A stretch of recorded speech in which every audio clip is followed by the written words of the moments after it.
السلام علیکم۔ آپ کا اپنا پروگرام قدم و قدم قرآن میں استقبال ہے۔ سورہ بقرہ کی 30ویں آیت۔ بسم اللہ الرحمن الرحیم وَإِذْ قَالَ رَبُّكَ لِلْمَلَائِكَةِ إِنِّي جَاعِلٌ فِي الْأَرْضِ خَلِيفَةً قَالُوا أَتَجْعَلُ فِيهَا مَن يُفْسِدُ فِيهَا وَيَسْفِكُ الدِّمَاءَ وَنَحْنُ نُسَبِّحُ بِحَمْدِكَ وَنُقَدِّسُ لَكَ قال إني أعلم ما لا تعلمون۔ اے رسول، اس وقت کو یاد کیجئے جب تمہارے پروردگار نے ملائکہ سے کہا کہ میں زمین میں اپنا خلیفہ بنانے والا ہوں، اور انہوں نے کہا کیا تو اسے بنائے گا جو زمین میں فساد برپا کرے، زمین میں خون ریزی کرے، جبکہ ہم تیری تسبیح کرنے والے ہیں، ہم تیری تقدیس کرتے ہیں۔ تو ارشاد ہوا جو کچھ میں جانتا ہوں، جو کچھ مجھے معلوم ہے وہ تمہیں نہیں معلوم ہے، تم نہیں جانتے ہو۔ یقیناً اس کے پہلے کی آیتوں میں یہ پیغام تھا کہ تمام نعمتیں اللہ تعالیٰ نے انسان کے لیے بنائی ہیں۔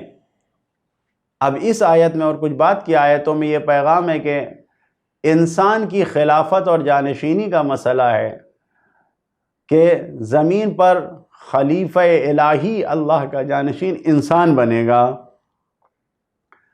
تو فرشتوں کو فکر ہوئی خون ریزی کی، فساد کی، اور پھر نوبت یہاں تک پہنچی کہ خداوند عالم نے کہا میرے علم کی بنیاد پر ہے سب کچھ، لہذا فرشتوں سے اس انسان کی بلندی اور بزرگی کو دکھایا، خدا نے سجدہ کروا دیا پہلے انسان کا۔ جبکہ تمام انسان غور کرے، فرشتوں نے خدا کی جانب سے یہ خبر حاصل کی یا پھر جناب آدم سے پہلے کے انسان کا مشاہدہ کر لیا کسی اور عالم میں، یا یعنی دنیاوی عالم سے ہٹ کے کسی اور عالم میں، دوسرے عالم جو ہے وہاں پر دیکھ لیا اس انسان جیسے کو، یا پھر اسی عالم میں پیشہ پیش ایسی گفتگو ہوئی جس سے اندازہ لگایا کہ یہ مادہ، یہ میٹیریل جو کچھ پیدا کیا گیا تھا، یہ سب کچھ جو کچھ پیدا کیا گیا ہے، اس بنیاد پر یہ آپس میں ٹکرائیں گے، تزاحم ہوگا، یہ ایک دوسرے سے ٹکرائیں گے اور پھر یہ انسان کو فسادی بنا دیں گے۔ تو اس بنیاد پر شاید فرشتوں نے خدا سے اس طریقے کی گفتگو کی، جبکہ تمام انسانوں میں یہ صلاحیت پائی جاتی ہے کہ وہ اللہ کا خلیفہ بن سکے، لیکن سب اللہ کا خلیفہ نہیں بنیں گے، کیونکہ کچھ انسانوں نے اپنی غلطیوں اور دنیا پرستی کی وجہ سے اپنے آپ کو اتنا پست کر لیا ہے، اتنا گرا لیا ہے کہ خداوند عالم قرآن مجید میں ان کے لیے کہہ رہا ہے اولئک کالانعام، وہ حیوانوں جانوروں کی طرح، پایوں کی طرح ہیں، بل ہم اضل، بلکہ وہ اس سے بھی پستر ہیں۔ جبکہ خداوند عالم نے اس انسان کو جانشین اور خلیفہ بنایا ہے اپنا، اور بننے کی صلاحیت دیا، لیکن یہ حیوان سے پستر ہے۔ اس خلیفہ کا ٹھکانہ اس زمین پر ہے، لیکن اس کی پرواز بہت بلند و برتر ہے، اس کو بہت بلندی پر جانا ہے، قاب قوسین، بلکہ اس سے او ادنا، دو تیر کمان بلکہ اس سے بھی کمتر کے فاصلے پر نزدیک تر ہے۔ لہذا ہر انسان کو سوال کرنے کا حق حاصل ہے، کیونکہ اللہ تعالیٰ نے فرشتوں کو پوچھنے کا حق دیا ہے، ورنہ فرشتے بغیر اجازت بولنے کا حق بھی نہیں رکھتے، اور فرشتے جانتے تھے کہ ہر مخلوق کے لیے ایک بلند اور برتر مقصد اور ہدف ہے۔ سوال یہاں پر یہ ہے کیوں اللہ نے انسان کی پیدائش پر فرشتوں کو درمیان میں رکھا، فرشتوں کو کیوں درمیان میں لے آیا ہے خدا؟ جواب، انسان ایک خاص مخلوق ہے، انسان ایک بلند و برتر مخلوق ہے جس کی پیدائش بہترین مادے سے، بہترین میٹیریل سے ہوئی ہے، احسن تقویم کہہ کے خدا نے بتایا، اس میں اللہ کی روح پھونکی گئی ہے، نفخت فیہ من روحی، اپنی روح کو پھونکا ہے خداوند عالم نے۔ اسی لیے اس انسان کی پیدائش پر کہ خداوند عالم نے خود اپنے آپ کو مبارکباد دی، فتبارک اللہ احسن الخالقین، لہٰذا اس مسئلے کو فرشتوں کے درمیان رکھا۔ اگلا سوال یہ ہے کہ اللہ ہمیشہ حاضر اور ناظر ہے، قیوم ہے، ہمیشہ رہنے والا ہے، تو اس کو خلیفہ اور جانشین کی کیا ضرورت ہے کہ اللہ اپنا جانشین اور خلیفہ بنائے؟ اس کا جواب، اولاً انسان کا خلیفہ اور جانشین ہونا یہ اللہ کے عاجز ہونے اور اس کی ناتوانی کی دلیل نہیں کہ خدا عاجز و ناتوان ہے، بلکہ یہ خود انسان کی مقام اور عظمت و بلندی کے لیے ہے کہ انسان کتنا بلند مقام کا حامل ہے۔ یہ انسان یعنی خلافت الہی، جب انسان خلیفہ الہی بن جائے گا تو یہ خود انسان کو معراج انسانیت پر لے جائے گا، انسانیت کی معراج پر یہ انسان پہنچ جائے گا کہ وہ خلیفہ الہی بن جائے۔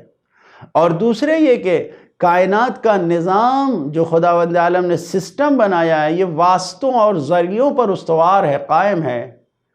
کوئی نہ کوئی ذریعہ کسی نہ کسی کام کے لیے خداوند عالم نے معین کیا ہے، یعنی باوجود ہے کہ خداوند عالم تمام کاموں کو، ہر امر کو ڈائریکٹ کر سکتا ہے، بغیر کسی واسطے و ذریعے کر سکتا ہے، لیکن کاموں کو انجام دینے کے لیے اس نے واسطہ اور ذریعہ بنا رکھا ہے، جس کے کچھ نمونے ہم آپ کے سامنے یہاں پر بیان کر دے رہے ہیں۔ پہلا نمونہ یہی ہے کہ اصلی مدبر اور تدبیر کرنے والا، تمام کا تدبیریں کرنے والا خود خداوند عالم ہے، یدبر الامر، تمام امور کی تدبیر کرنا ہے، لیکن اللہ نے فرشتوں کو کائنات کا مدبر بنایا ہے۔ سورہ نازعات میں فالمدبرات امرا۔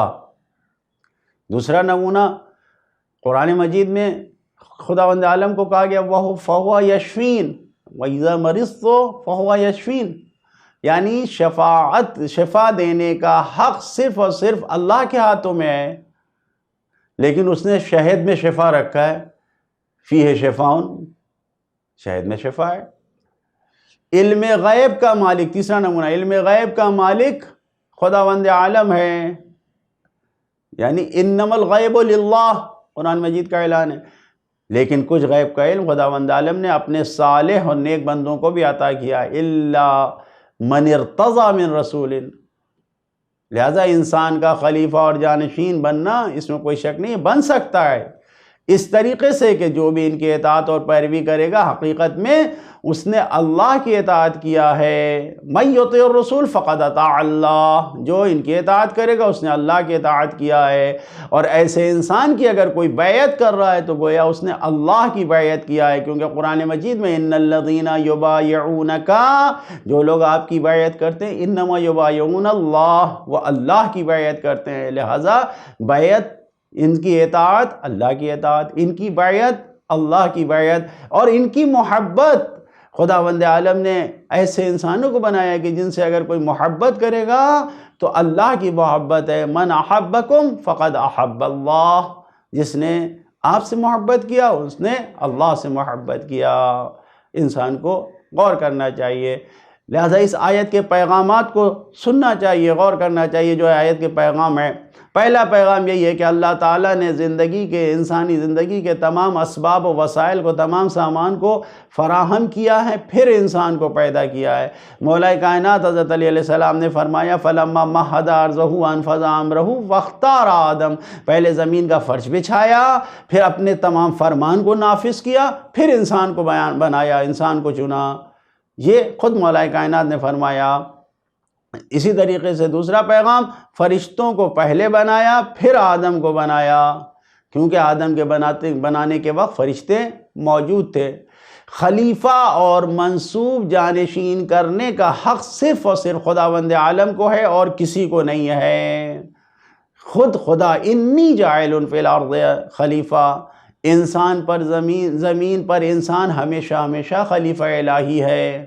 جاعلون کا مطلب ہمیشہ ہے، اور انسان میں یہ صلاحیت ہے کہ وہ اللہ کا خلیفہ اور جانشین بن سکے۔ فرشتوں کی نظر میں یہ انسان فساد پھیلانے والا ہے، سب کچھ ہے فرشتوں کی نظر میں یہ انسان، لیکن یہ انسان وہ بھی ہے جو اللہ کا خلیفہ اور جانشین بن سکے۔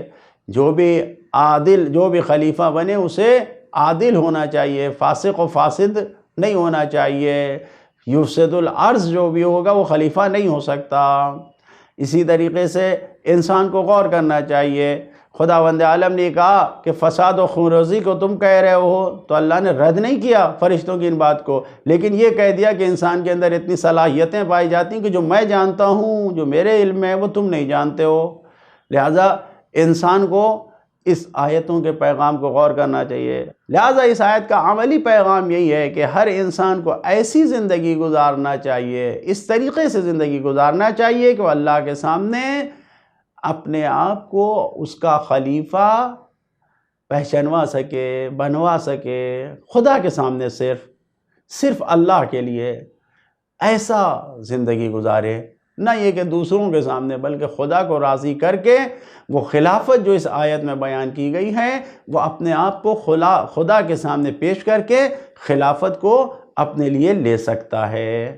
خدایا تجھ سے عاجزانہ دعا ہے ہم سب کو اپنے پسندیدہ بندوں میں قرار دے۔ والسلام علیکم ورحمۃ اللہ وبرکاتہ۔